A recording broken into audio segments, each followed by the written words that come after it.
SUC back in the building. Source up, click. Y'all know how we get it down, man. You know how we rocking, man. 7 gangs, 7 candlesticks up in there. The betas to stick up.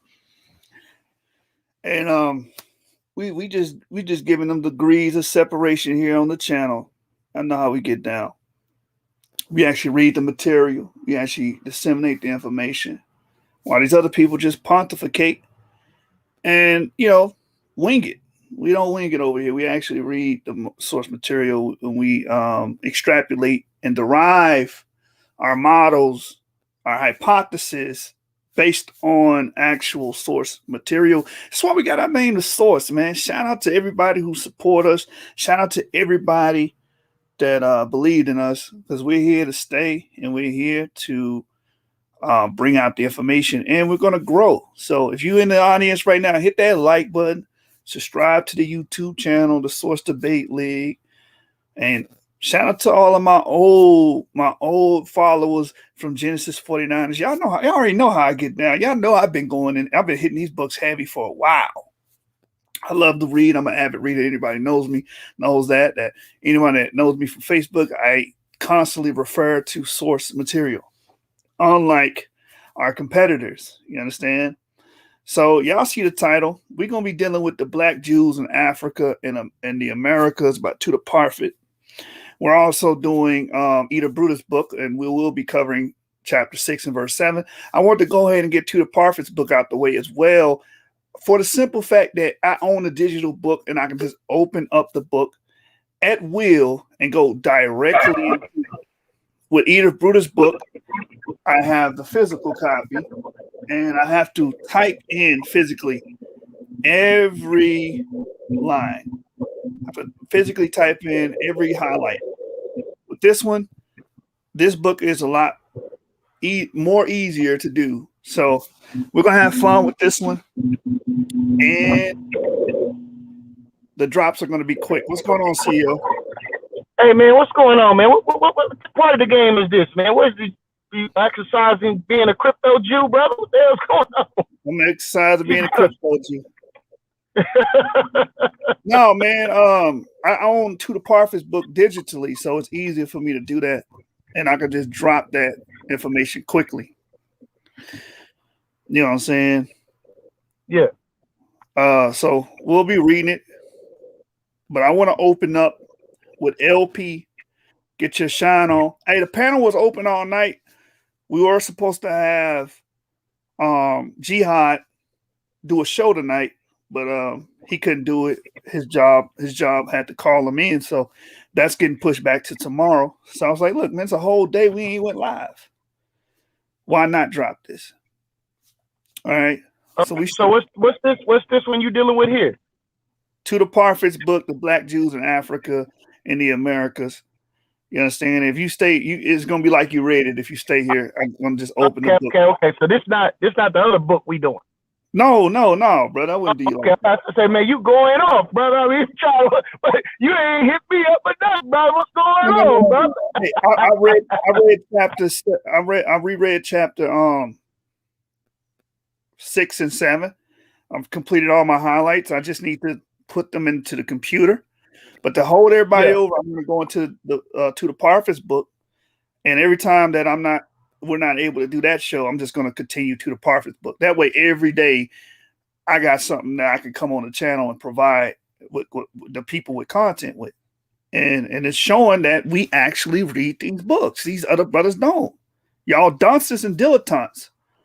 You understand? Yeah. They hold the book up and say, yeah, this book destroys your whole doctrine. But then when you personally go read it, it's totally opposite of what they're saying. Totally opposite. The authors, like Tudor Parfitt, he's objective. He's not saying, well, I 100% agree that these guys are Israelites, and he's not saying 100% that he think they're false. He just providing his research, his information on what he found and what he dug up, and he gives his opinions on it, just like any author would. You understand? But for some reason, these religious bigots, as far as dagger frauds, Kyle being one of them, that nigga don't read nothing at all. He don't read books. He don't do nothing. He just, you know what I'm saying, just get on here and run his mouth. And those days are going to end. Here at the source, we're going to set the standard. We're going to actually read the information and extrapolate our theses, our hypothesis from actual source material. You understand?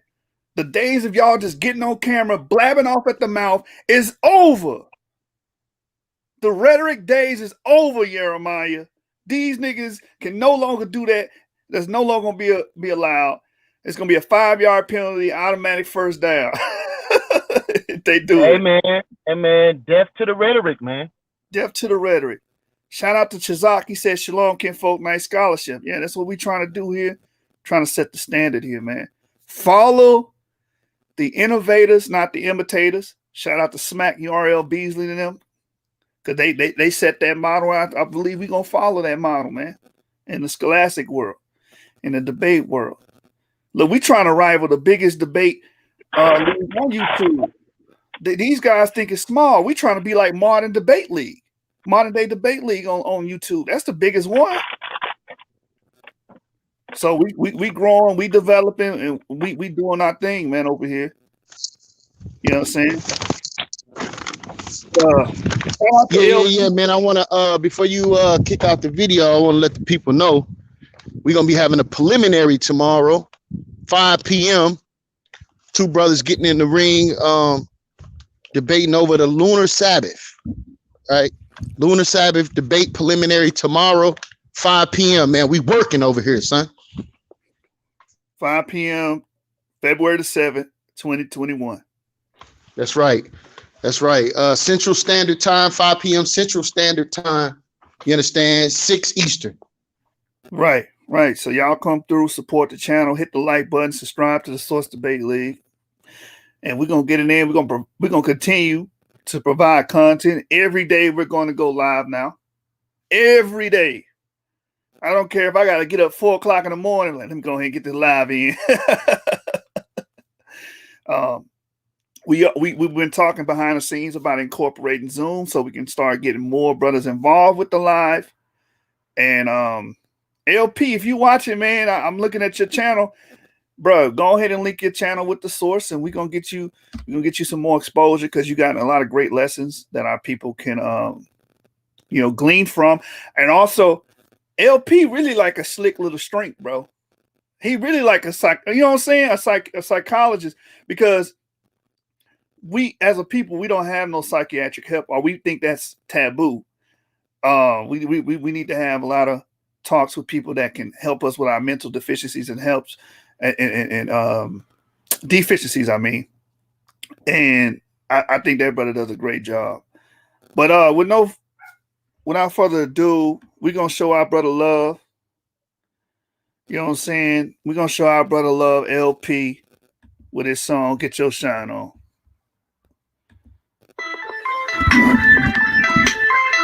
Go. Hey, LP said, hey,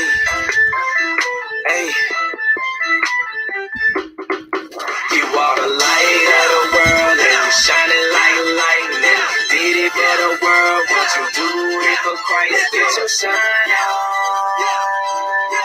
well, get your shine on. You are the light of the world, and you shining like a lightning. Did it for the world, what you do it for Christ. Get your shine on, well, get your shine on. Let go. This little light of mine, I'ma let it shine. We make it get cold in the summertime. We make it get hotter in the wintertime. We make change, that's how we grind. On the block, in the streets, give me some folks, LP a preach. Bring the word, lay hands on the sick. Do it big for Christ, yeah, my whole clique. Ready for the storm, ready for the rain. Solid foundation, that ain't no thing. Trials and tests, I count it all joy.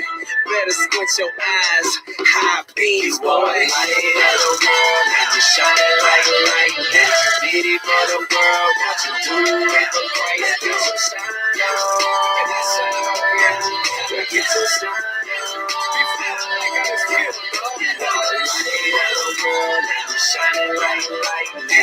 Get it for the world, what you do it for Christ. Get your shine on. Get your shine on. Ready for it. I'm gritting my teeth. I ain't on my heels, standing flat on my feet.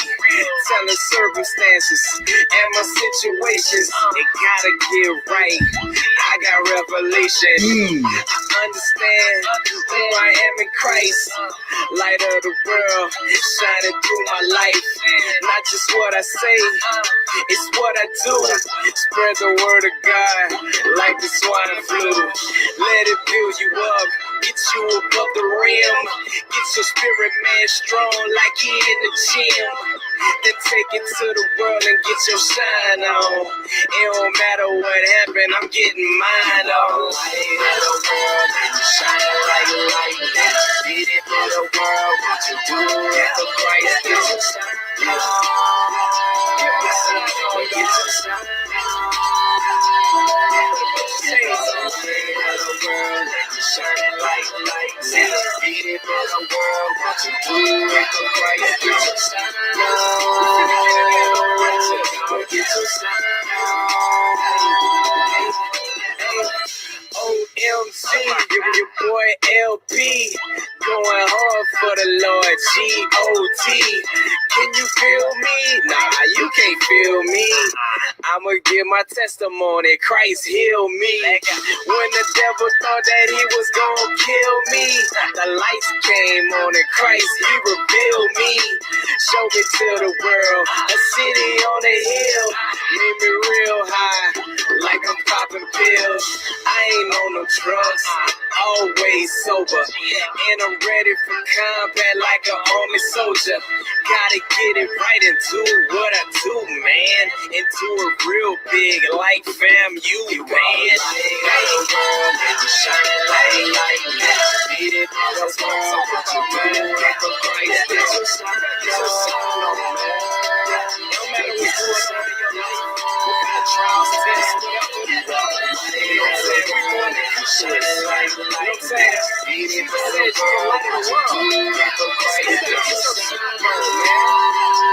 You might be going through some things right now, but you gonna come out like gold, you know what I'm saying? If you coming out like gold, you gonna shine, you heard me? You know what I'm saying? Jesus said, let your light so shine that men see your good works and glorify your Father which is in heaven. You know what I'm saying? So whether you out on the block, whether you in the streets, it don't matter, you know what I mean? Whether you at school, whether you at work, get your shine on, man. Let your light so shine, man. Because it ain't about you, man. It's about the King of Kings. You know what I'm saying? And so when you get your shine on, the King of Kings get his glory. Feel me? Get your shine on. Shout out to LP, man. Yo, man, shout out to LPZ, man. LPZ make the rap game look easy. Since we're both working from home, we need the best internet possible. Verizon Fios gives you more of the best. YouTube trying to add bomb me, man.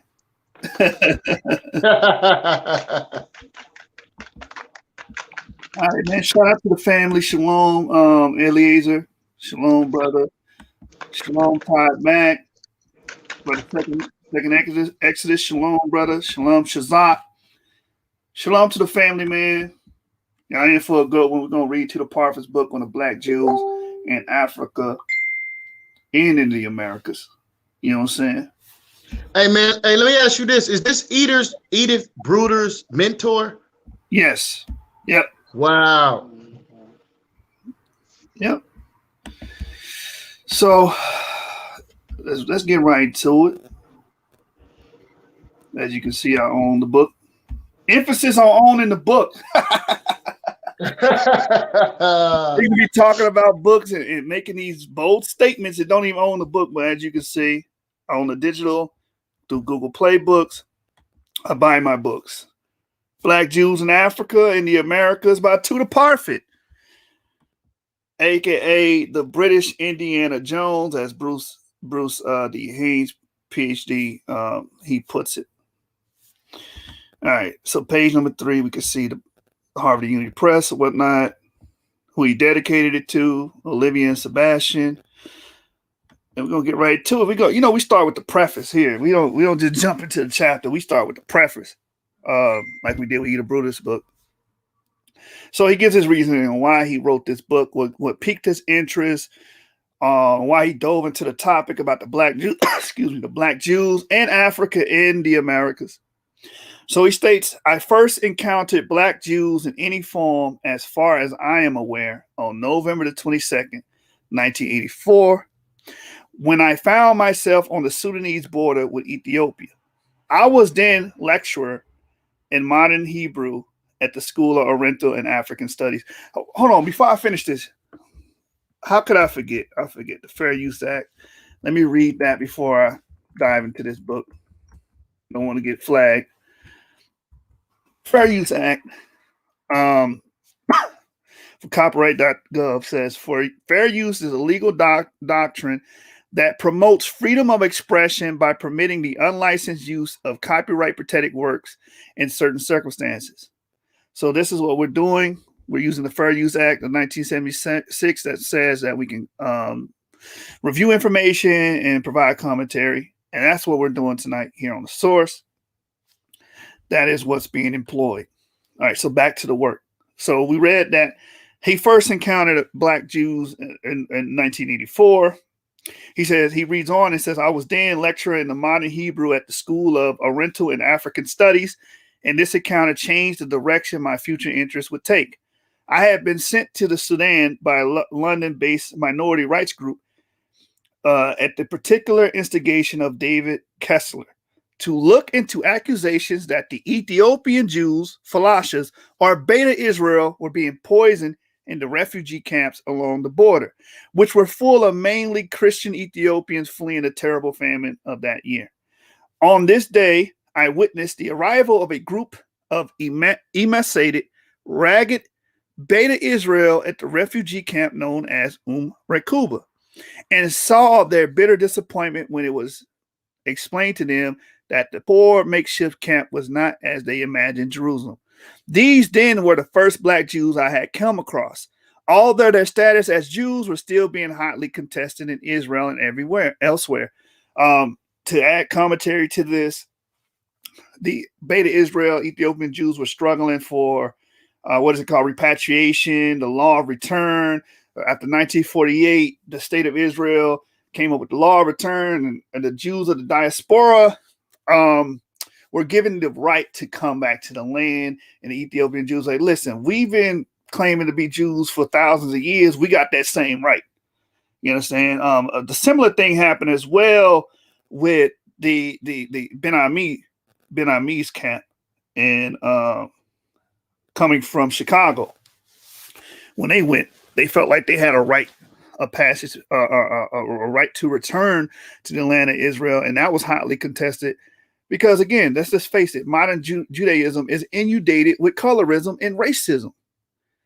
They feel like, oh, you blacks are going back to the Talmud, as we read in Eda Brutus' book, you're the ham, you ham. And that's not really a biblical concept, as Eda Brutus pointed out.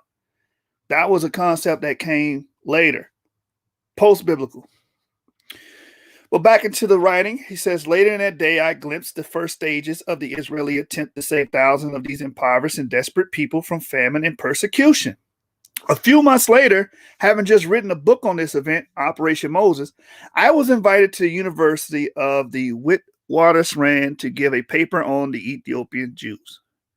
During my talk, which was attended mainly by members of the white Jewish community, I noticed that at the back of the hall, there were some shabbily dressed men wearing yarmulkes. When I spoke with them afterward, they explained that they belonged to the Limba tribe and that they were blood relatives, they thought, of Ethiopian Falashas, whose recent departure for Israel had been subject of a great deal of media scrutiny in South Africa as elsewhere. And because of this kinship, they explained they could unquestionably claim to be genuine Jews, which hereto had been difficult to claim as they had little proof outside their oral traditions, because this was the 80s. This is before the advent of genomic understanding, testing for DNA, haplogroups was just being discovered and named and classified. And at that time, really you had mitochondrial DNA because everyone knows it started with getting DNA samples from placentas.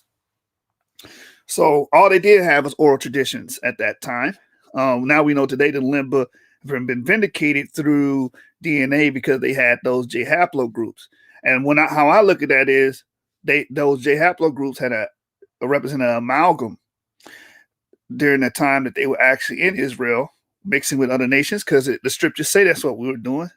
And they migrated down to Africa with them. That's my parsimonious explanation for that event.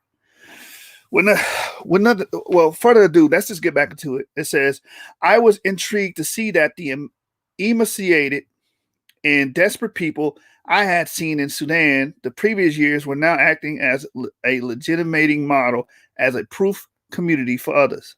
But the idea that these men from Soweto had anything at all to do with the distant Beta Israel, except perhaps in some metaphorical sense, seemed historically impossible or near impossible, and my incredulity, no doubt, was apparent. So he makes it clear he didn't believe these guys, pretty much, right? He didn't believe them because he probably was under the influence that, Jews will have to be white. But we got the first chapter, and I'm glad Parfitt did a great and excellent job in the first chapter and pretty much unpackaging that. Let's just keep reading. To persuade me of their story, the men asked me to go with them up to their villages in the South Pansborg Mountains and to see for myself that their links with Beta Israel, the Ethiopian mountains, and with other Jews in the world were not just figments of their historical imagination. Out of curiosity, I accompanied them to some of the Venda villages where there were small concentrations of Limba, and after a few days was fairly sure that even if, in fact, the supposed link with the Beta Israel was ahistorical, their customs and traditions had quite possibly something to do with the Semitic world. If their distant links had been with Jews rather than Muslims, it would have been surprising because, as far as I knew, there was no record of Jews ever settling southeastern or Central Africa until very recent times. So at this time, this is before he goes into his adventure, before he goes into his studies and research on the Jews, right, in the 80s. Being in Africa, that is. Let's keep reading. The following year, I started writing a book based on the large part on the Limba's oral traditions. The Limba claim to be Jewish and have come long before from a distant city called Sina, which they said was somewhere across the sea, somewhere in the north. They had came from Sina. They had crossed something or somewhere they called Pusela, and arrived in Africa where they had built a new city of Sina, perhaps more than once, and moved into areas around the famous Great Zimbabwe ruins. And we read this yesterday about Zimbabwe. Let me get the presentation up. I believe it's still up. The architectural candidates of the complex are the Limba, who say they have Jewish roots. So they could have very well built Zimbabwe, as far as we know. All right. Let me cite the source for that. You know what I'm saying? I did a presentation. You can check out the full presentation on the Bantu expansion here on the source. But the source for this quotation is Ancestral DNA, Human Origins and Migrations by Rain J. Herrera and Ralph Garcia Bertrand, page number 438 and 439. Now back into the writing. It says, and moved to areas around the famous Great Zimbabwe ruins in central Zimbabwe before being scattered, as they put it, among the nations. My research took the form of a journey, some of it on foot, which followed the path taken by the Limba, according to their traditions, across Africa. And what my understanding of DNA and genomic data and what's been brought out, again, I always refer to Marjani right here. Marjani's paper that was written on PLOS ONE in 2011. Says we also detect 3 to 5% sub-Saharan African ancestry in all 8 diverse Jewish populations that we analyze. For the Jewish admixture, we obtain an average estimated date of about 72 generations. This may reflect descent of these groups from a common ancestral population that had some African ancestry prior to the Jewish diasporas. And what they used was the Yoruba Nigerians to represent sub-Saharan Africans, right? And I can't read this enough. again, if we go to the discussion, it says a parsimonious explanation for these observations is that they reflect a history in which many Jewish groups descend from a common ancestral population, which was itself admixed with Africans. Prior to the beginning of the Jewish diaspora that occurred in 8th to 6th century BC. And that's why you have these elements of, Panahisi, meaning black or brown, which was the son of Moses. You have a whole tribe from the Ashurites, which were actually, if you look at the word Ashur, we brought that down in 1 Chronicles 4 and 5, it means blackness. So we see these elements because these people who have been originally admixed with Africans are considered Africans, right? So that this information and this legacy cannot be taken from or removed or truncated for the simple fact that we have DNA evidence that this took place in times past during the time period known as the Israelite period, the Iron 2A period. When we start seeing all of this material culture, we're seeing the terracotta, 7-spouted lamps, we're seeing the stone cut edge altars, we're seeing the kings, we're seeing Omri, we're seeing Ahab, we're seeing these people, we're seeing Isaiah seal during this time. So the African presence and African element was there during this time, what gives us credence to our model that we are the Israelites. All right, so back to what was being written here in the preface. You wanted to say something, brother? Yeah. Also, you have the external sources, man, such as the ruins that was uncovered in dealing with the Philistines, right, in northeastern Israel, that uncovered some ancestral ruins dealing with a particular war that took place during the time of King David. And then you have the Moabite stone as well, man. So we have a multitude of sources, man, to land me back on what the brother is saying here. Right. And maybe, sometime in the future, we should do Israel Finkelstein's Forgotten Kingdom, his book called The Forgotten Kingdom, where he just rolls out everything that he found in his archaeological digs to back up the biblical claims. You know what I'm saying? So we got enough evidence to substantiate our claims. You know what I'm saying? This is not a baseless claim. This is not blind faith here. You see what I'm saying? But back to the preface, it says, and moved in other, the Limba is talking about, and moved in other areas around the famous Great Zimbabwe, ruins in central Zimbabwe before being scattered, as they put it, among the nations. My research took the form of a journey, some of it on foot, which followed the path taken by the Limba, according to their traditions, across Africa. By the end of the book, when I called the Journey to the Vanished City, which I called Journey to the Vanished City, I had been able to show that the tribe had come from the East African coast at some time in the past, and that their traditions, songs, and prayers, their strange customs, seem indeed to be Semitic in some way. One of their traditions was that they had brought from Sinai a drum with a carrying ring on each corner, which was carried by 4 priests using 2 poles as they marched across Africa. But the drum, which was also a lethal weapon, according to them, a weapon of mass destruction associated with smoke, death, noise, and flame, as well as being an awesome musical instrument, exploded, and the priests were obliged to build a new one on the ruins of the old. Some old Limba traditions had placed the incident at around 1600. This tradition, like many of their stories, seemed to resemble certain biblical narratives. Where did it come from? How had it inserted itself into the tribal narrative? I did not know. My journey finally would take me no farther than the east coast of Africa. The sparse evidence in support of the Limba oral tradition stopped at the coast. I had listened to endless recitations of tribal lore and read what was to be read in the dried, scattered bones of Arabic and Portuguese texts. But there was little meat on these bones, not enough anyway to give any real sense of the tribe's ancient history. I finished my book without finding Sina, the vanished city of the title, and moved on. However, a year or two later, in the Yemen, where I was writing a history of the Jews of Yemen called Road to Redemption, I unearthed a couple of interesting and quite unexpected clues that seemed to connect the Limba to the Hadramaut, and which took me back to the question of their origins.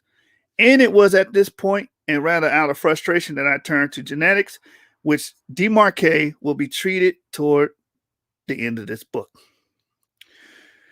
The story of Limba's genetic tests and their scientific identification as Jews was carried on the front page of the New York Times, as well as countless other newspapers throughout the world, and was the subject of a number of television documentaries, including a Channel 4 film in the UK, The Children of Abraham, and a Nova film in the United States, The Lost Tribes of Israel.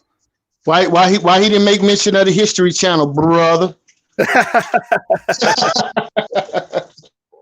Why did I? Hey, I guess he didn't have that channel back then. You know what I'm saying?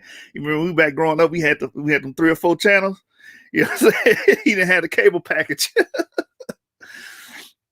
It says, while the topic was featured by 60 Minutes program on CBS, since then interest in the Limba has not flagged, and there have been many more documentary films, books, newspaper articles, and so on.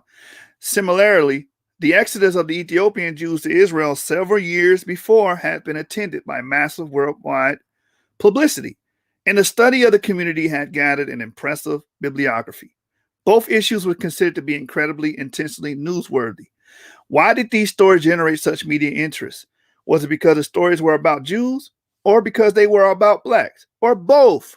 Was it because at some deep level in the Western consciousness, Jews are actually assumed to be black, and that therefore these stories about black Jews could be taken as final vindication of an age-old presumption? Or was it that people believe that Jews are not black at all and cannot be black, and therefore that the idea of black Jews appeared more than usually quixotic, and therefore could copy? Whatever the reason, this topic achieved worldwide coverage, and articles on the Limba and Better Israel have appeared in the world's major newspapers with some regularity. The topic touched a nerve in a way that none of the work which I hitherto been engaged had done. Somewhere at the nexus of these issues of history, prejudice, and convention, there seemed to me to nestle aspects of Jewish and black history that had not been fully studied before. This is why he wrote this book. This is why. And what I'm going to start doing when people bring up these books, I'm going to ask you why they wrote the book. That's going to be my first question. And that's the end of the preface. And he has a quote from Paul Robeson: "The Jewish sign terror are close to me. I understand them. I feel that these people are closer to the traditions of my race." If you know who Paul Robeson is, let me show you who he is. He's a Russian. He's a black guy that moved to Russia. And we know in Russia, I have a great book on that, The Blacks in Russia, by Blakely. I think Alison Blakely. You see him? This is Paul Robeson. He moved to Soviet Russia because he didn't like the social climate in America, the racist overtones. He lived there in the time, I believe, the civil rights era, but prior to it. And he went to Soviet Russia to live. And he just felt more at home in Russia than he did in America. And that just lets you, that speaks volumes to how we were being treated here. Go to another foreign country and feel better about your environment. But he made the quote, Paul Robeson made the quote, that these people are closer to the traditions of my race. That's how he felt. That's what he spoke to. And Paul Robeson is also quoted in the book by Alison Blakely, and I don't have it here on hand. I wish I did. About his experience in Russia. And if I can pull this presentation I did just the other day, let me see if I still have it. On that book, the Blacks in Russia by Blakely, and what is being stated by Golden Hunger in that book about the Jews. So I have a presentation. Where is it at? Where is it at? There we go. Black Jewry. Let's see if I can pull it up, or did I even put it in this presentation? there's a quotation in that book by Golden Hunger that the Khazars actually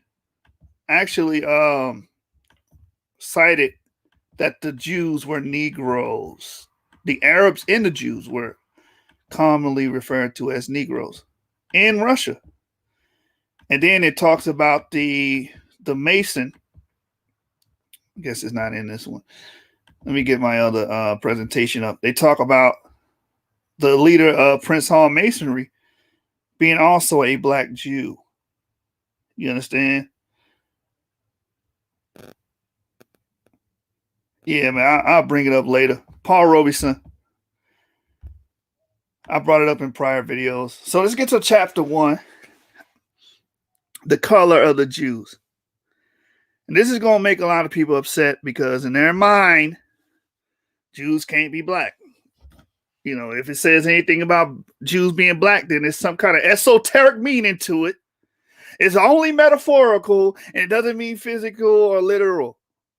They obviously didn't read this chapter. Mr. Bruno, Giordano Bruno, lived 1548 to 1600, who was burned at the stake in Rome, in part for being one of the first to comprehend the infinite nature of the universe, and who was not, therefore, the least observant man, suggested in 1591 that no one could possibly imagine that Jews and blacks have the same ancestry. According to him, Jews could not be black. Blacks could not be Jews. They came from different worlds. Bruno was from Nola, near Naples, knew something of Jews, although the last Jews were forced to leave Naples in 1541. This was in 1591, and he's speaking on Jews. Keep that in mind. It says, and the city remained closed to Jews for almost 200 years and was famously critical to them. So he was speaking on a people that wasn't even allowed into this city that he's at.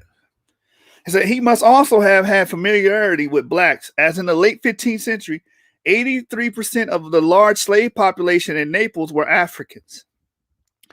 On the basis of what body of knowledge and interpretation did he assert that the difference between Jews and blacks were so significant that these two people could not derive from the same stock? Traditional Christian teaching had maintained that all of mankind derived ultimately from monogenesis, from the union of Adam and Eve. Although subjects like anthropology are not usually considered to have been organized as academic subjects before the 19th century, the notion upon which these disciplines eventually developed during the late Renaissance and early years of the scientific revolution and were certainly known to Bruno. And this is what we covered if you watched yesterday about Edith Bruder's work. A lot of these ideas about race, the racial theory, is coming from medieval Christian sources. That's where it's coming from. This is why this guy was saying, this is why Bruno was saying, well, if you're black, you can't be a Jew. And if you're Jew, you can't be a black. That's what I'm out of stem from. And it also stems and derives from the notion that Ham was cursed with blackness, or Canaan was cursed with blackness, and that therefore all black people are from Canaan. That's the very silly notion that was being taught. And it was carried over, and the dregs of that carried over and spilled over into colonial America and even today. All right, so it says some of the foundations were laid in his own time during the 16th century. Following the contacts that had been made with unfamiliar peoples in Africa and the New World from the 15th century on, and through efforts to understand the differences between Europeans and other peoples, indeed, Bruno contributed to this body of anthropological knowledge. In an attempt to articulate the various divisions of mankind, Bruno devised a universal human taxonomy based uniquely on color. There we go again. Based uniquely on color. That's what we use today. This is not based on genealogy. This is not based on pedigree, but it's based on exactly how you look. Wherever you look, this is how we're going to place you in our taxonomy. You're related to these people because you look like these people. And this came from the idea that Ham, Canaan, the son of Ham, was cursed with blackness. Therefore, all black people are Canaan.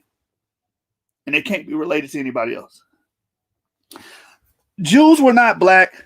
Therefore, for Bruno, They could not have anything to do with blacks. Why? He based it on skin color.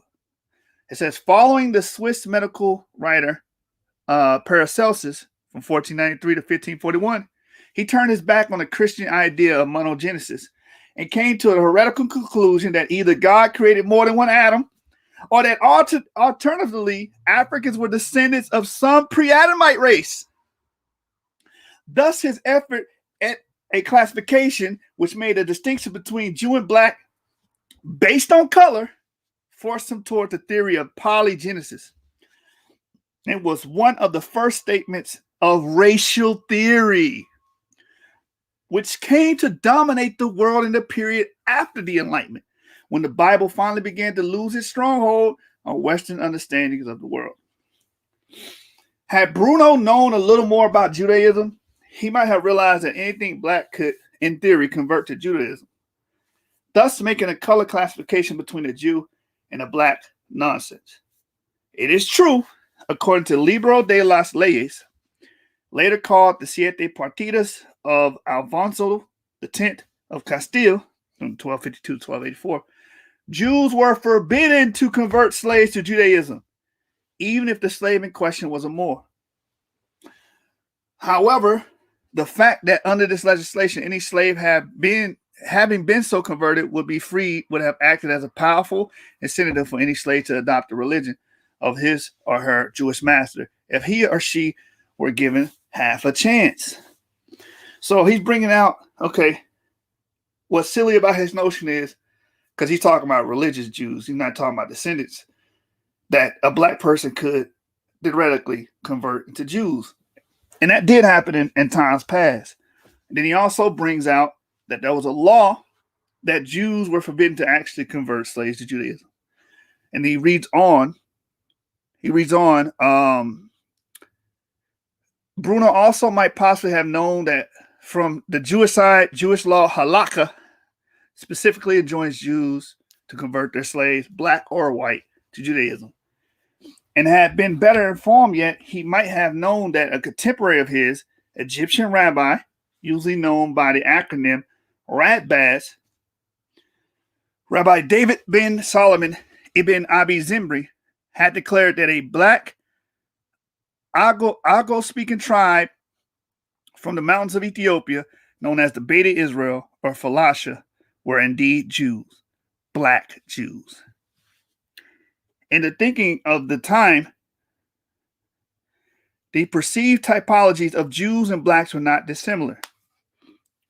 Blacks and Jews were fundamentally others for Christian Europeans, were often mentioned in the same breath for that reason, and were regularly imagined to have shared ancestry. Linkage of different sorts between blacks and Jews in medieval Europe were common. So during that time period, people were looking at black Africans and Jews as having common ancestry, shared features, including skin color, as we're going to read, and stuff of that nature. So for anyone to say, well, these Jews were never considered to be black, no one never thought that way, and if they said anything about them being black, they were being metaphorical in speech. They were being poetic. That is not true. And all you people that claim to have read this book, I don't know how you come to that conclusion. That only means you didn't read the book or you lying. Let's keep reading. Indeed, there was a general tendency on the part of the medieval Christians to confuse or link Jews with all sorts of minorities, with others, as Jonathan Scorch puts it. The linkage of Jews and Moors or Turk or Blackamoor as others is to be found throughout texts, songs, and prayers of Christendom. The third collect for Good Friday in the Anglican Book of Common Prayer, which is typical, discusses a category of those who are heading for everlasting destruction. It says, "Oh, merciful God, who has made all men and hatest nothing that thou hast made, have mercy upon all Jews, Turks, infidels, and heretics, and take from them all ignorance, hardness of heart, and contempt for thy word." In this carefully argued prayer, we see two religious others. In the foreground, Jews and Turks, behind whom are lined up as indistinct mass of other unarmed heretics and infidels. In 1606, the Spanish Benedictine monk and the historian Fray Prudencio de Sandoval, 1553 to 1620, then Bishop of Pamplona in northern Spain, made a connection between Jews and blacks through the indelible nature of their respective and essential characteristics. Again, more examples of these people connecting Jews with blacks, right? He wrote that in the descendants of the Jews remain and continue the bad inclination of their ancient ingratitude and failed beliefs. As in blacks, the inseparable accident of negritude, of their negritude. What does negritude mean? Their blackness, their skin. It says, for 1,000 times there are with white women that children are born with dark skin of their parents. That's the link he made between Jews and these blacks or quote unquote Africans, right? Their skin color. It says, writing polemically against the new Jewish converts to Christianity in about 1541, Francisco Machado linked Jews and blacks through their innate undesirability. He tried to imagine Portugal cleansed of heresies and Jewish ceremonies and of Moors and blacks. Such linkage and connections fed into a discourse, which also proclaimed that a color distinction should be drawn between white Europeans and dark Jews. White Europeans and dark Jews. This is what the book is saying. And you guys will go on live and lie and act as if this book does not articulate this. Let me keep reading. A long European tradition maintained that the Jews in general were certainly black, metaphorically, in the sense that they were diabolical and evil. This is the part they want. Oh, well, they're just saying metaphorically. Brother, they're just saying that black means state of mind. Black means condition of time. It does not mean, as well as black literally. So according to European tradition, these people were being identified as black literally. Literally. It says it right here on pages 13 to 14. Read on. One Christian critic of the supposedly Jewish Pope Anacletus II, elected in 1130, hinted that Jews were generally regarded as dark when he noted that the Pope was dark and pale, more like a Jew or an Arab than a Christian. Sir William Brereton, 1604, 1661, the English parliamentarian, soldier, and writer, happened to visit a Sephardi synagogue in Amsterdam, where he commented that Jews were very dark-skinned and lascivious. Jews were very... they were dark-skinned and lascivious. They were most black and insatiably given unto women. In the New Voyage to Italy, written in 1714, Francois Maximilien Mission, who lived 1650-1722, the French writer and traveler confirms that the general supposition was that Jews were black when he noted that all Jews were black. Although only Portuguese Jews started off black. Says "'Tis also a vulgar error," he wrote, "that the Jews are all black. For this is only true of the Portuguese, who marrying always among one another, begat children like themselves, and consequently the swarthiness of their complexion is entailed upon their whole race, even in northern regions." Excuse me. So we can clearly see a few examples that he's showing that these people were perceived to be physically and literally black. Physically and literally black. Let's go back to it. Page 13 and 14. It says, a long European tradition maintained that Jews in general were certainly black metaphorically, in the sense they were diabolical and evil, as well as black literally. Literally. Now let's get back to the portion we were at. Jews had absorbed something of these attitudes and perceived themselves as being significantly darker than their neighbors, and accepted the argument that as part of the divine plan and as kind of the retribution for their sins, they had been gradually darkened by the intervention of the Almighty until they were almost black.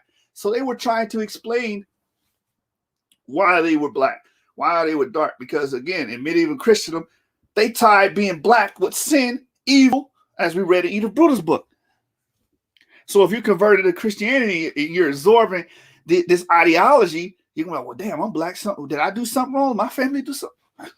That's what they were doing. They were contemplating that.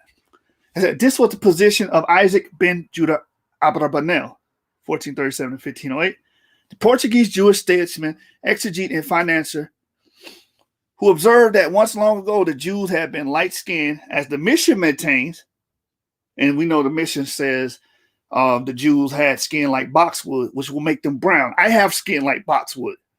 My skin's brown. Boxwood is brown, right?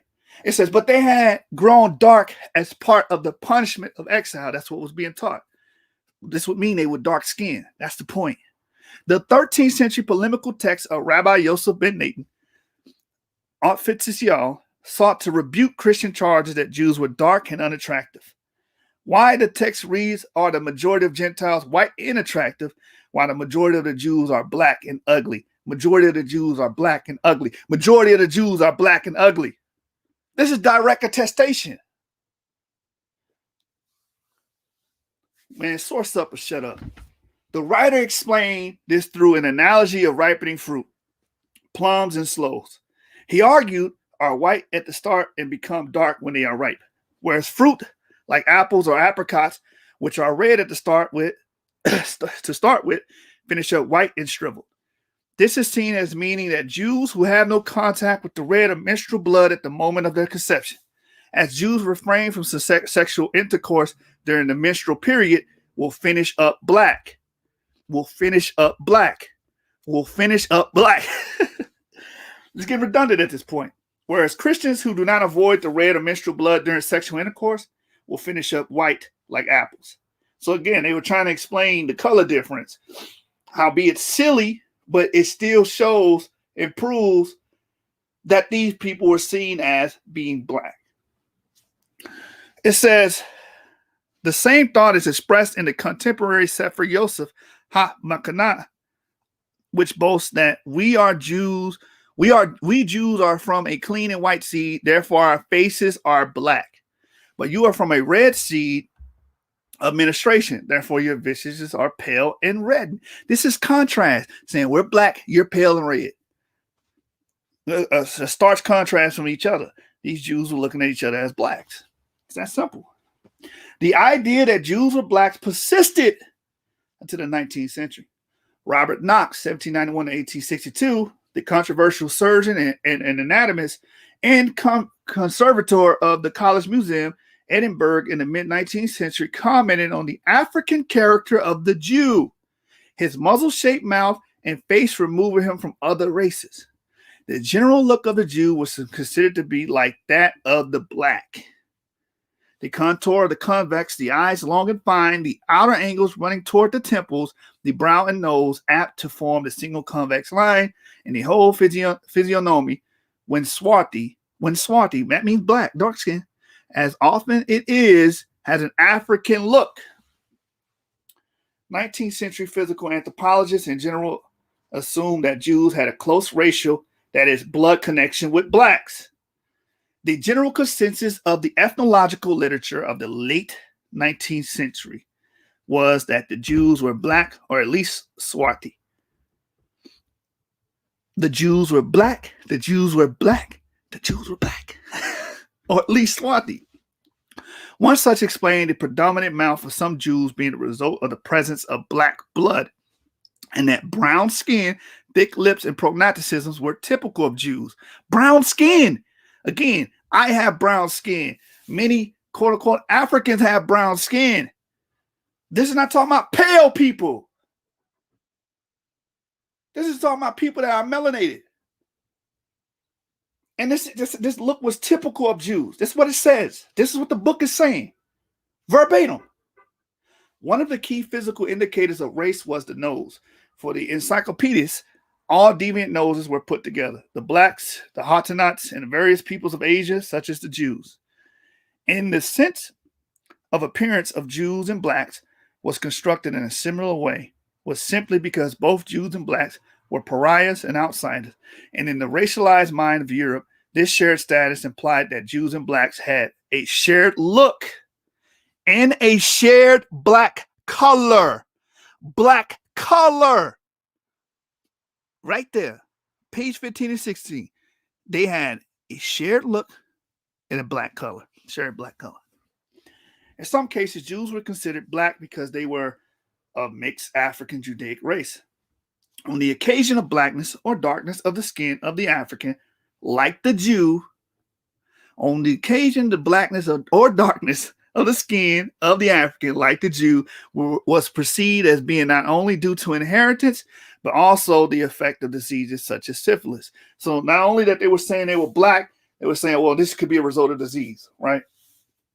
The negritude of darkness of the Jew was thus not only a mark of racial inferiority or of shared blood with Africans, but also a clear indicator of the healthy nature of the Jew. The Bavarian writer Johann Pelzel, who visited from 1756 to 1823, who visited Vienna in the 1780s, described the Jewishness of the Viennese Jews as a particularly nasty physical affliction. There are about 500 Jews in Vienna. Their sole and only occupation is counterfeit, salvage trade in coins, and cheat Christians, Turks, heathens, indeed themselves. This is beggarly filth of Canaan, which can only be exceeded in filth, uncleanness, stench, disgust, poverty, dishonesty, pushiness, and other things by the trash of the 12 tribes from Galatia. Excluding the Indian fakirs, there is no category of supposed human beings which come closer to the orangutan than those of a Polish Jew. So they was wilding, right? They was trying to compare these people to orangutans. It says, covered from the foot to head in filth, dirt, and rags, covered in a type of black sack. Their necks exposed the color of a black. Their faces covered up to the eyes with a beard, which would have been given high priests in the temple chills, and the hair turned and knotted as if they are all suffered from plica polonkia. So they had knotted hair, according to this, right? It says the Viennese Jew's disease was stamped on his skin. The Jewish physician of the Enlightenment, Elkin Isaac Wolf, also saw this black yellow skin color as a pathological mark of the sickly Jew. In 1808, the English physician and ethnographer James Cowles Pritchard made a connection between the national character and psychology of Jews and their color. He wrote about the chloric and melancholic constitution of the Jews, such as they usually have skin color somewhat darker than the English people. Some of the theories advanced to explain the color of Jews going back to the time of Bruno were simply those advanced in the United States to explain the color of black. So we see a similarity here. These things to try to explain that they conjured up for the Jews in Europe is the same stuff that they were writing about blacks here in America, saying that, well, we black because we sin, or our family members sin, we come from people that sin. That goes back to that curse of Ham, by the way. And or we were sick.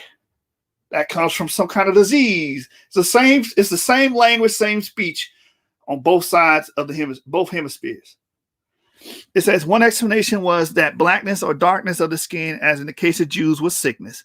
Benjamin Rush from 1746, 1813, one of the founding fathers of the United States, claimed in a paper before the American Philosophical Society that Africans' black skin had been caused by a disease, something like leprosy, that had become hereditary, but which could be cured, and he suggested some ways in which this could be done. This is what was being taught. Oh, your skin is from a disease.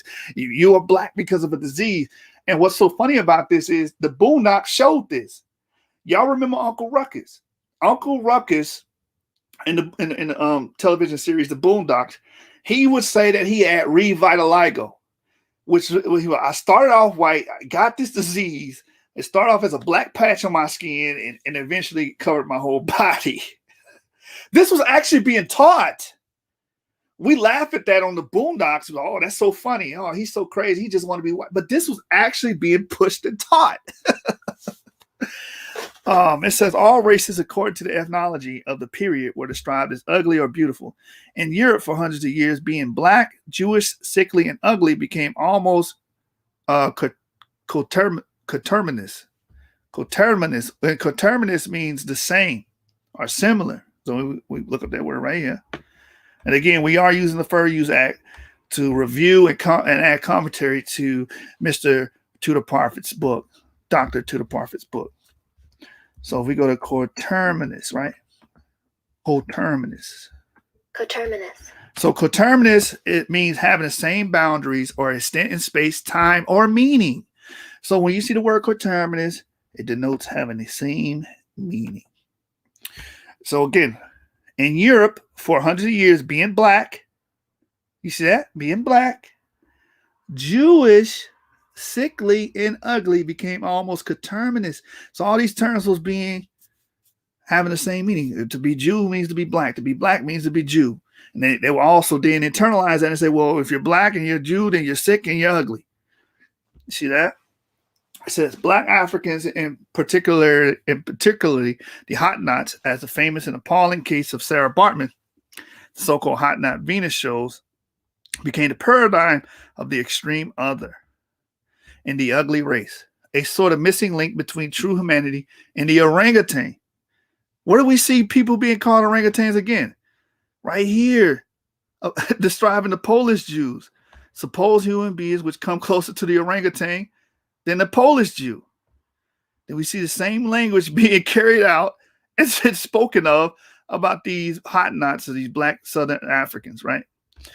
It is certainly not without significance that from the 18th century on, Hottentots were also regarded by some as having Jewish roots, to be biological descendants of Jews. Such notions about Jews were supported by the racial ideas by Houston Stewart Chamberlain, 1855 to 1927, according to whom the Jews were a Mongol race that had hybridized with surrounding peoples in very ancient times, but who had later interbred with black Africans in Egypt.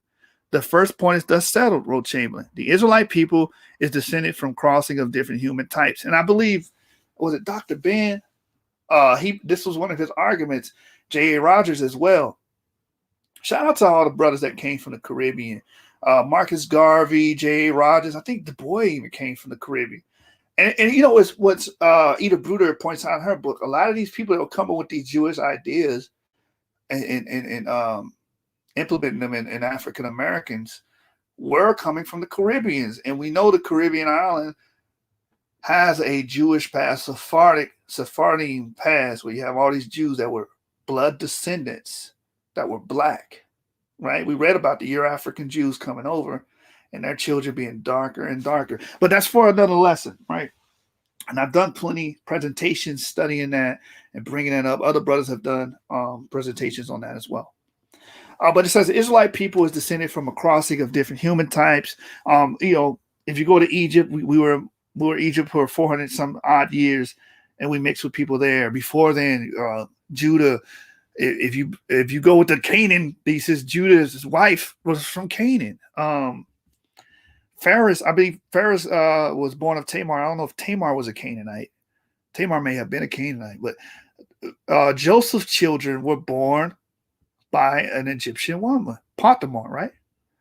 So, I mean, you can see this admixture going on. It says the Israelite people are descended from the crossing of different human types. Now, these figures give the following results with regard to the Jews of former times and today in East and West. 50% show clear evidence of belonging to the type of homos, what he calls Syracuse. Short heads characterize so-called Jewish nose inclination to stoutness. Only 5% have the features of anatomical structure of genuine Semite, the Bedouins of the desert. In the case of the 10%, we find color of skin and hair, often two of complexion, which point to the Amorite or Indo-European descent. 35% present indefinable mixed forms.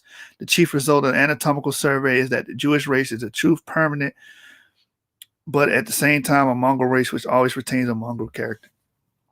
Its African aspects was developed somewhat later with the admixture of Negro blood with Jewish in the diaspora of Alexandria, that's Egypt, of which many men of Jewish persuasion at this day offers living proof. And in increasingly color-conscious Europe, Jews were anxious to be seen as white. It has been argued that in order to avoid the racial color stigma arising from the coupling of Jews and blacks and the accusation that the Jews were black and ugly, Jews employed the stratagem of loudly proclaiming their own whiteness in order to include themselves in the dominant culture in a way they could not as Christians. I have a book about the Euro-African Jews It's called The Jews in the Caribbean by Jane S. Gerber. And if you go to the chapter dealing with the Euro-African Jews, it speaks to the fact that a lot of these black Euro-African Jews were marrying white women because that was a form of hypergamy, to go into marry into a higher social status, because that was the dominant culture. And of course, their children will become more and more, quote unquote, white or European through subsequent generations. Like that's what they showed in the rabbit-proof fence. And then once you go eight descendants down the line, they become octoroons, and they start looking more and more like their European counterparts. All right. It says, from the beginning of the modern period, racial distinctions based on color became increasingly important in Europe, in the Americas.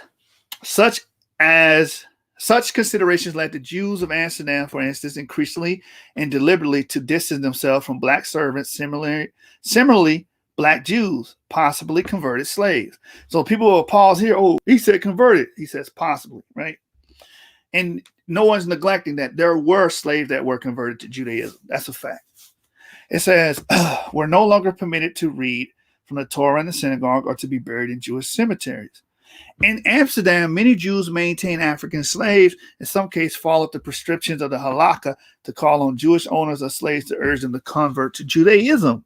Such conversions accounted for a significant population of black Jews in colonial context as well in Amsterdam until the beginning of the 18th century. Therefore, after black Jews are increasingly marginalized, deprived of privileges such as the right to be buried in a communal cemetery, and the conversion of black slaves was no longer encouraged despite halakha. According to the 1788, there were 1,311 white Jews and 650 mulattoes and black Jews in Suriname. Previously, there had been a good deal of mingling of black and white within the Jewish community, so much so that there were Jews of mixed blood involving governance of synagogues. However, with the new sensitivity about skin color, special ordinances were passed in which it's decided not to admit mulattoes as full members. Moreover, in the view of the fact that some mulattoes had been involved in the governance of the community, it was decreed henceforth they would not be allowed this honor. They would be demoted to single congregant 10. And what I read before, the congregant 10 are the Jews that actually descend from the Sephardics. They were black, but they actually descend from Sephardim. Because they have to prove that through their pedigree and through genealogy, you descend from these people who are mostly Sephardic males. So when people run to the conversion argument, you do understand a lot of these people were born Jews. And like I said, in The Jews in the Caribbean by Jane S. Gerber, it says it the best. Let me get to it. Page number. I have the book in hand. Let me just go right to it.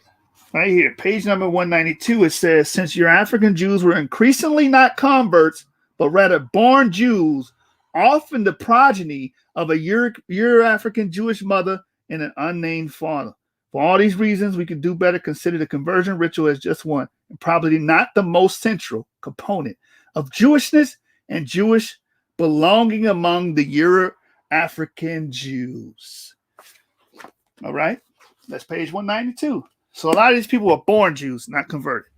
According to Jane S. Gerber in her book, The Jews in the Caribbean. All right, back to Tudor Parfitt. It says, thus Jews of mixed race, whether halakhically Jewish or not, were severely restricted in their membership to synagogues. In the New York Jewish Record on January the 23rd, 1863, an article concerned with the issue of the abolition of slavery suggested that Jews were anxious to avoid any such linkage between themselves and blacks. We know not how to speak of the same breath of the Negro and Israelite.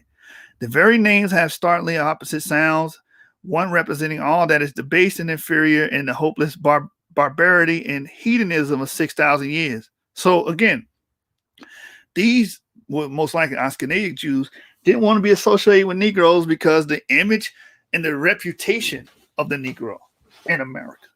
It meant to be a slave. It meant to be according to this colorism that comes from medieval Christianity that is connected to Canaan. The curse of Canaan is made up myth that came from this 6th century copy of the Talmud, right?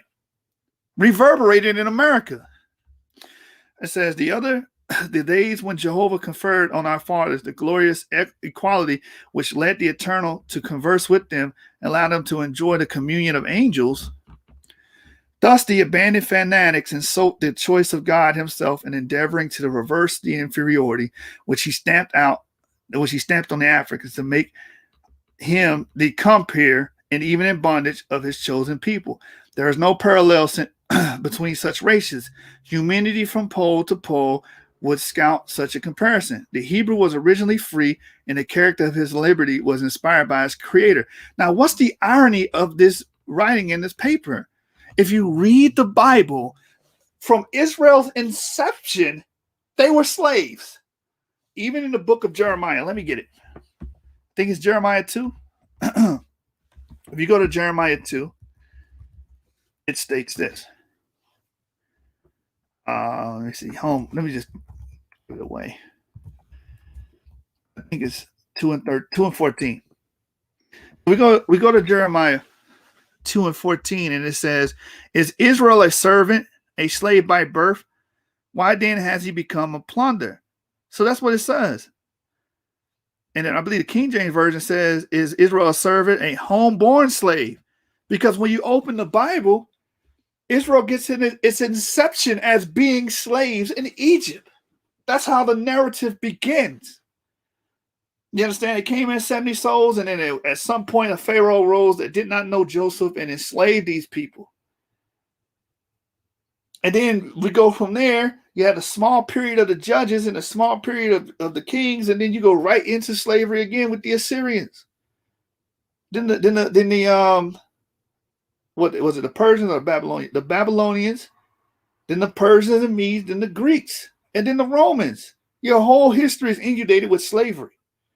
So it's just I feel it I see this as very paradoxical for this to even be stated.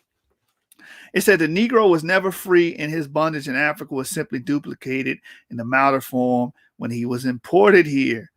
The judicious and the earth agreed that to proclaim that African equal to the surrounding races would be a farce which would lead to civilized conservatism of the world denounced the outrage.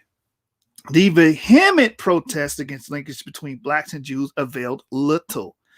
The discourse suggesting that Jews were blacks continued, and if anything, gained momentum in the United States and also South Africa in the first decades of the 20th century. Immigrant Jews were confronted with the question whether the Jews, long depicted as dark or black, were racially to do with Africa or Europe, and this inevitably caused consternation. Let's get that word, consternation. Watch this. Consternation. Look at that. Feelings of anxiety or dismay typically as something unexpected. Why? Because they were pushing, you had these Ashkenazim, and shout out to Bruce D. Haynes because he brought it up. You had a period of hyphenated whiteness going on in the 19th century where millions of European Jews were being imported into Africa and immigrating into America. So the association with whiteness was coming from that period. That's why he said on Garfield's show, the Jews weren't considered white until yesterday. This was just in the 19th century. Now watch this. Watch what Parfitt's work says. Both in the United States and South Africa, Jews were certainly not perceived as white until around the time of the Second World War. That such discourses are still alive and can be seen from the views of one Kenny from Brooklyn, New York, who in March 2010 opined on the internet, Jews evolved from blacks. That's why they have big noses and tightly coiled hair. It's not just a stereotype. Stereotypes come from a thread of truth, not just out of thin air. Like most blacks have kinky hair and puffy lips. Jews are just ashamed at the fact that they are part black. Nobody likes black. God, should a Jew be black? Right. People are so racist. Accept it. Black stereotypes are suspiciously similar to Jewish stereotypes, i.e., gritty, backstabbing, big noses, kinky hair, flat feet, long limbs, olive-colored skin, etc. Should I go on? In these fragmentary glimpses drawn from a variety of sources, we can see that Jews were considered to be black. We can see that Jews were considered to be black. Again, that's page 18 and 19, folks. To have a number of African physical qualities and ultimately to have a good deal of African blood. And like we read in Morjani's work, out of all 8 distinct Jewish groups, they do have sub-Saharan African DNA, and it proves that they were from an admixed African population going back to the Israelite period, Iron Age 2A period before 8th century BCE. So similarly, Black Africans in the 19th century and before in vast and extraordinary number of cases were thought to be Jews, and indeed to have both Jewish characteristics and to be descended from ancient Israelite stock. From medieval times to present, Jews have been thought to have black blood in their veins and to have a number of African physical and other characteristics, including an African nose, African proportions, and African skin color. Similarly, over the same time span and long-running discourse, many Black Africans were assumed to have Jewish blood, Jewish characteristics, Jewish looks, Jewish abilities, and Jewish habits. The supposedly Jewish origin of some Black African communities were taken to explain a wide variety of hard-to-understand African customs and beliefs, which were assumed to be predicated upon Jewish customs and beliefs. Often, colonial officials and missionaries imagined that various African languages were connected with Hebrew, Aramaic, and other Semitic tongues, and frequently they would maintain that they derived directly from Hebrew. Such identifications were made out of a genuine desire to comprehend the seemingly impenetrable customs, religions, and languages encountered on the colonial frontier. So what we're reading is, okay, in medieval times, we see that these Jews are being compared to Africans, being compared to the physiology of Africans, including the skin color, and vice versa with these African tribes. They're saying they're Jewish. They got these legends of coming from Jews. And we learn not to reject legends from Edith Bruder, which is the student or the understudy of Tudor Parfitt. She was under his tutelage. She got her PhD through him. She wrote her dissertation through him, right? A doctoral thesis through him. So you can see where the ideas converge in their books. You can see it right here. They bring out the same information. It says, they said, often colonial officials and missionaries imagined that various African languages were connected with Hebrew, Aramaic, and other Semitic tongues, and frequently they would maintain that they derived directly from Hebrew. Such identifications were made out of genuine desire to comprehend the seemingly impenetrable customs, religions, and languages encountered on the colonial frontier.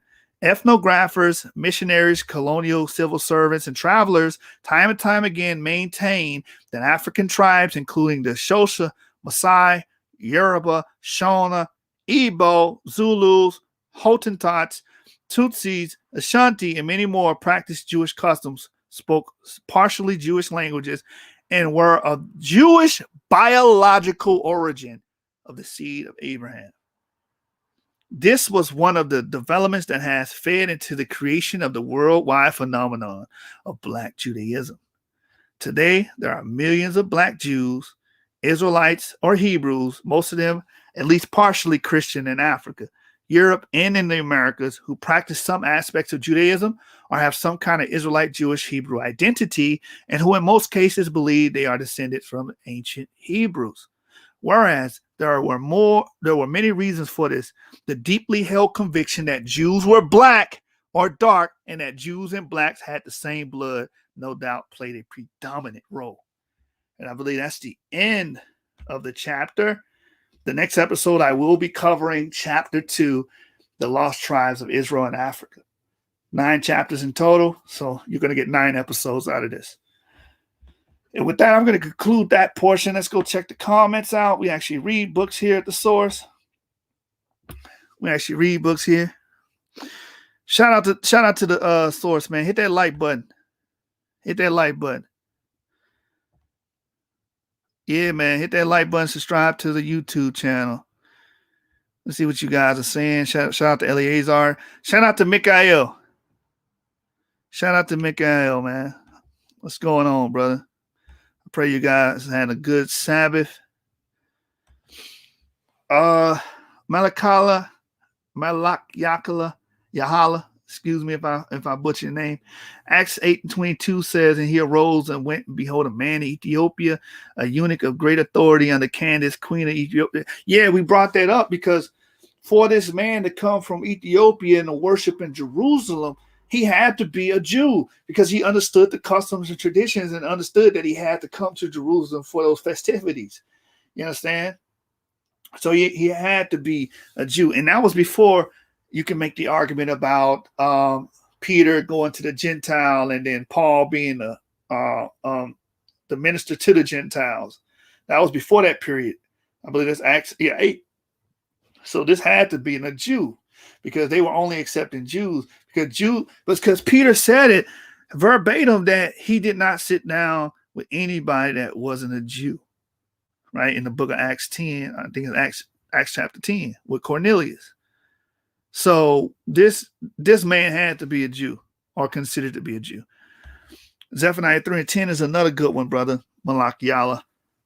It says Zephaniah 3:10 says, for beyond the rivers of Ethiopia, my suppliants, even the daughter of my dispersed, shall bring my offering. And this is in the Dead Sea Scrolls. So that was going back to at least the 3rd century BC. We can verify that it was written that these people would be in Africa. These people would have traveled or at least been knowledgeable of Israelites there. So great scripture, brother. Great scripture. Yeah, man. Yeah, man. We're going straight to the books now, brother. We're going to just read the books. And with Tudor Parfitt, I'm going to be able to do it faster because I don't have to make PowerPoints. I own the digital book, so I can just jump on the digital book and read directly from it. And you guys can read along with me, give commentary or whatnot, your agreements, disagreements, or whatnot. Todd Meek, shout out to Todd Meek. Mike. That's crazy. Just today I was watching a video about some flying around Israel and told my wife that it reminded me of the Zimbabwe buildings. Yeah, man. They're saying that the architectural candidates that built it were the Limba. They're actually postulating that the Limba built it. Yeah. Well, yeah. So the Limba did have a history about having an ark-like monument that they carried around. Appreciate that, Mikael. Yeah, man, we doing what we do over here. You know how it go. Real scholarship. We base our information on real sources, real information, and we actually read over here. You know what I'm saying? The opposition don't read. They named the mountain after him in Russia. You talking about Paul Roby's son? Yeah, man. Shout out, man. Shout out to the chat. Y'all was active while I'm reading or I'm in a presentation. I can't see you guys' comments. You have a school named after who? Paul Roby's son? Who you talking about, Mikael? And also the rise from the Moors too, especially in Spain and Portugal. Yeah, man, you got these cats even they trying to disassociate Jews from being black and Moors from being black. They even say, well, the Moors weren't even black. Brothers be just going, wow, like you brothers are pseudo. You brothers are very, very pseudo. We showing you the evidence. These people were considered to be literally black. Literally black. There's no way around it. Time back. Hey, shout out. He said, case closed. Yeah, man. The Portuguese Jews start off black, and they are the ones who said they were direct descendants of King Solomon too. Yeah, they say they're from Judah and Benjamin is what I know. From the tribes Judah and Benjamin. That's from their written records and their own mission. In that Talmud, yeah. Mikael said boxwood is brown honey color. Yes, the Jews said that they were boxwood. They had a color of boxwood. That would mean they would be brown. They will be brown. People will read that and go right over their head. Right over their head, man. They have a brown color, man. And I don't judge everything off skin color because I know that there's a variation in genomic plasticity and phenotypic plasticity plays in it. I mean, you can have people that descend from the same common male ancestor look completely different. You understand? Like Adolf Hitler's got an African haplogroup, but look at it, he looks like any other European. So we got what's the brother name? The Jew, Albert Einstein. You know what I'm saying? And we brought up the Coomer family. The Coomer family are white Carolinians, and they have EM2, E1B1A haplogroups. You understand? I bring up the fact that these people considered Jews because as a historical fact and attestation that this is what they were observing. This is what they said these people look like. There's no way around it. Todd Mack said, I wonder if those Euro-African Jews are the Atlantic Creoles who were some of the first enslaved and sent into the New World. Yes, they were. They were. Because if you, the first Jews had to be Latino. I mean, the first slaves had to be Latinos. And we know Latino is a term describing people that spoke a mixture of Spanish and some kind of Hebrew dialect. You understand?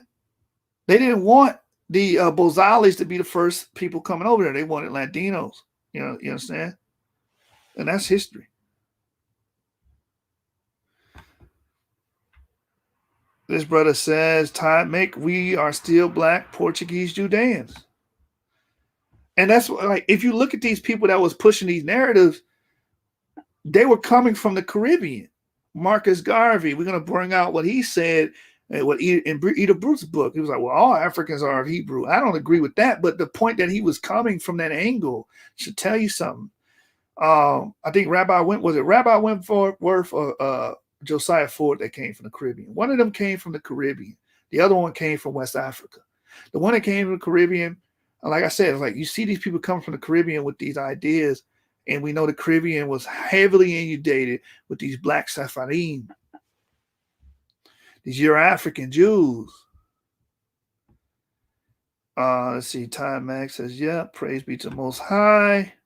Huey Freeman said, praise be to the Most High God of Israel. Keep up the good work, brother. Mr. Scholarship Bully. Yeah, man, I'm going to keep providing you guys this content. You will get the whole book. I'm going to bring highlights from the whole book, commentary from the whole book, and we're well within our right through the Fair Use Act, right, to get commentary and reviews. Vernon Robertson, apparently they do not believe blacks can live outside of Africa. Exactly. And that comes from this medieval Christian thinking that, well, all blacks were cursed. They were stuck here. They're primitive. They can't do anything. And it translated and transcended rather until today's times. And we still think this way. You still think this way. Huey Freeman, shout out, brother. Shout out Vernon Robinson. Shalom to all the brothers and sisters that support the channel. Hit that like button and subscribe. Your content is vital for our people. Yes, man. History is vital in general. We just got to learn, study, and read and disseminate information. And that's what we do. And anybody know me, I'm going to easily outwork anybody because I'm dedicated to it. These guys are not. These guys that want to speak against and lambast information, they're not dedicated to this. You're dilettantes. You understand? I also want to speak. I forgot to do this while I was actually reading, but I actually want to speak to the presence of Jews in Western Africa. Go back to my playbooks. And I'll end the show on this, and I will play another song by LP or LV, maybe LV.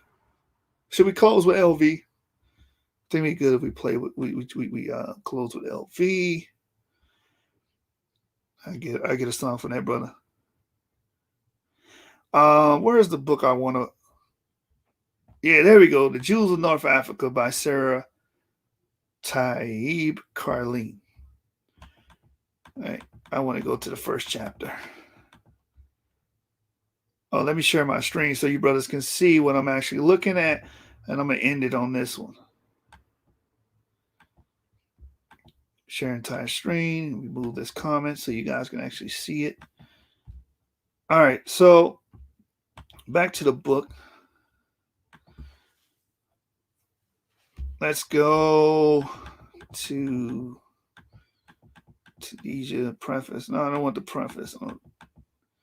Introduction, end notes. Right here. So for the pre-Islamic period from 813 BCE to 698 CE, she writes about the history of origins of North African Jews from Carthage to Byzantium. And I want to go straight to, I know she goes into Carthage, which will put Jews in Africa in 800 BCE, which is good. Right here. Page number 19. According to St. Jerome on the Pax Romana, the Jewish communities underwent a period of great prosperity all the way from India to the western tip of Africa. Their numbers were bolstered as well by the 30,000 Jews that Titus, a prominent general prior to becoming the Roman emperor in 79-81, had deported from Israel to North Africa at the fall of Jerusalem and the destruction of the Second Temple in 70. See, so the point I want to bring out is you had Jewish communities all the way from India to the western tip of Africa.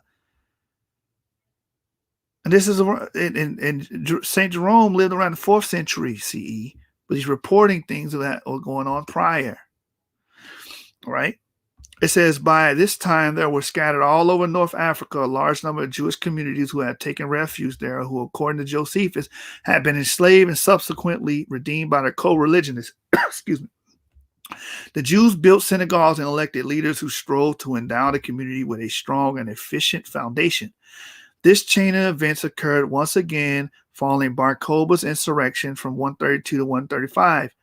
The failure of his revolt led directly to the expulsion of the Jews of Israel who had also been enslaved and redeemed by their North African brethren. So we can clearly see this Jewish presence being there. It says Marcel Simon notes, however, then later on, the Severus Roman dynasty, 193 to 235, a dynasty of African origins and of Semitic culture, was openly philo-Semitic. Under Severi, the Jews underwent a period of prosperity during which they were able to spread their beliefs throughout the Roman Empire without any restrictions, and especially among the Berbers. A liberal legislation suspended only during the time of extreme oppressions granted Jews all the rights and privileges of Roman citizenry and even exempted them from any duties which might conflict with the observance of their faith.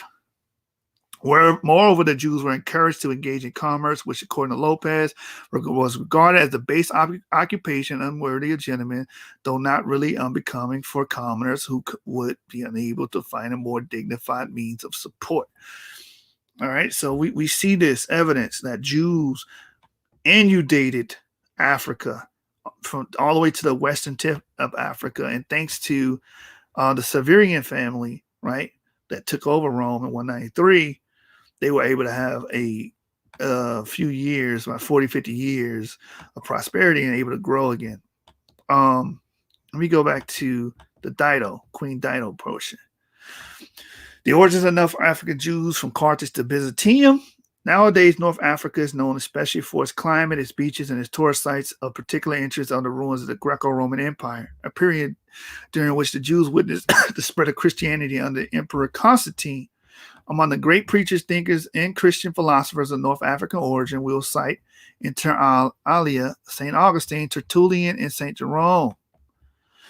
The Jews are described as being native to North Africa almost as part of its flora and fauna.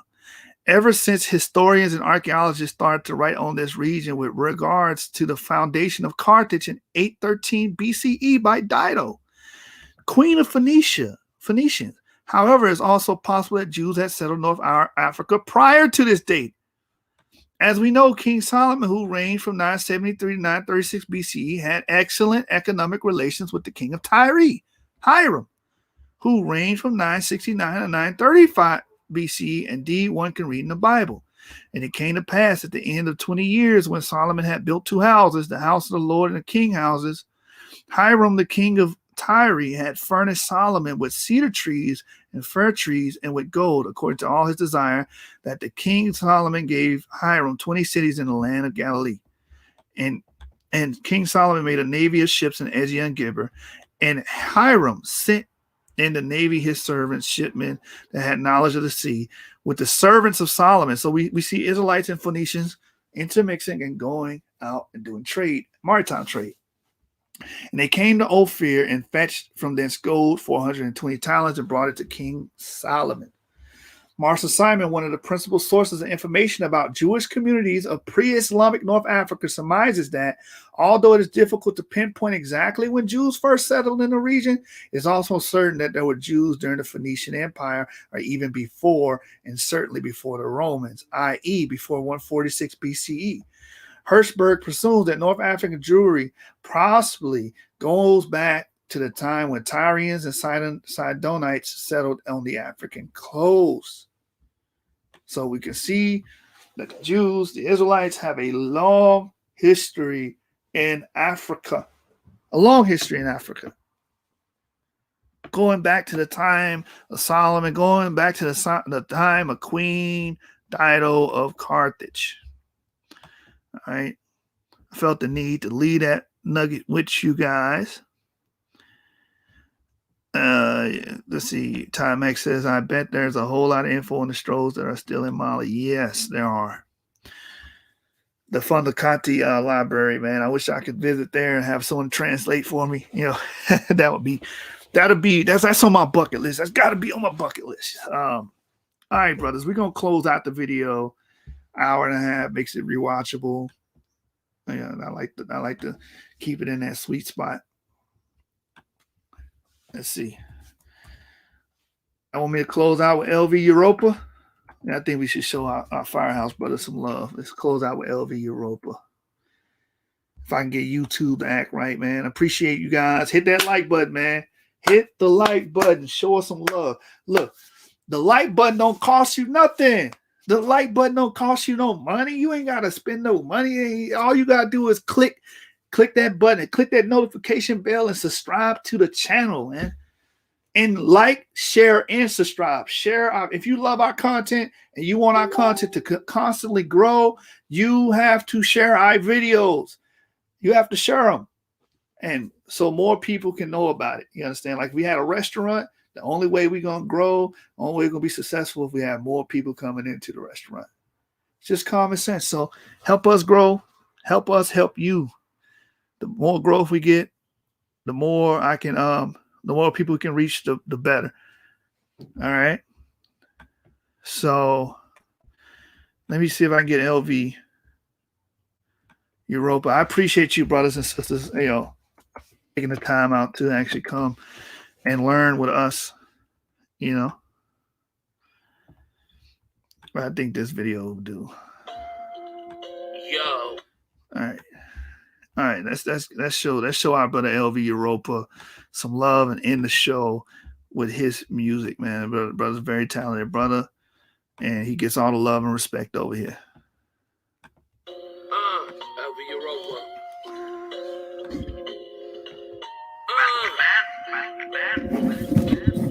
Follow me on Facebook, YouTube, Europa Report TV. Woo! Special shout out to everybody that makes a community what it is. And we gonna prove, no matter what we believe, we can still get into that motherfucking sauce, nigga. Talk to me nice. This one a different vibe. This one a different high. Ooh, I got a different love. Yes, I serve a different eye. I am Judah the home turf, bitch. Yep. I'm from a different tribe. If it's proud of it, we gotta go get it. We cross a different line. Man, I'm back on my premise. Life was really looking grimace. Chopped it up with the bros. I know what I know, but still, and shout out to Wiggins. Y'all niggas kittens. You gotta be kidding, my nigga. I do know the difference. I had a diamond stuck in a hard place, but every stone don't glisten. Shout out to me shit. Oh, you smell the secretion. Give a word like Ephesians. You gotta repeat it, cause they wanna delete it. Who spoke that from the fetus? Talk to my nigga Drake Gates. He gon' tell you about faith. Or maybe I'ma ask PJ. I know he know about grace. This is supposed to lead to the bank. No kidding, popping. I want cheese on my cake. Some niggas be lying in dance. I'm tired of friends. You can see that on my face. Hey, yo, Rory, go tell all the people I'm here and they'll never replace this Neo love that I got in my heart. And they know they can't take it away. This one a different vibe. This one a different high. I got a different love. I serve a different eye. You know the home turf, bitch. I'm from a different tribe. If it's proud of it, we gotta go get it. But we cross a different line. This one a different vibe. This one a different high. I got a different love. I serve a different eye. suffer different. Due to the home turf, bitch. I'm from a different tribe. If it's problem, then we gotta go get it. But we cross a different line. This one a different vibe. This one a different vibe. This one a different high. This one a different high. I got a different love. I got a different love. I suffer different eye. Due to the home turf, bitch. I'm from a different tribe. If it's problem, then we gotta go get it. But we cross a different line. Man, I'm back on my premise. Andrew, shout out to Kim, and I'm rocking with Gabby. Put it to rest, some falsehoods. I'm learning, my nigga. I feel like Tahiti. Soft soul graffiti. I read it and said it in needy. I broke bread and gave half to the wife. Damon McLean said never be greedy. No pretending, little nigga. No pretending, little nigga. These words are truth. What I mention, little nigga. You gon' get it, little nigga. Wait. Yo, John Hawkins, it's your roper, nigga. You agree with the crime? It's nothing new when this lawyer the grant might break bread when I sit with the wrong. Great aim when that Tommy is black. My main fact is go get a Quran. It's Rod trying to be on my bumper. Tell John Burr, take a shit in his lawn. Rubber Report TV, my main mission. Everybody getting along. I bang hard when I get a receipt. Oh, y'all better open your strongs.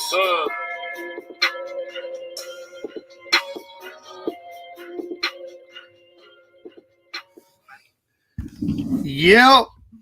SUC, you know how it go. You know how we doing over here, man. You know how we rocking. Scholarship over bullshit. 7 gang.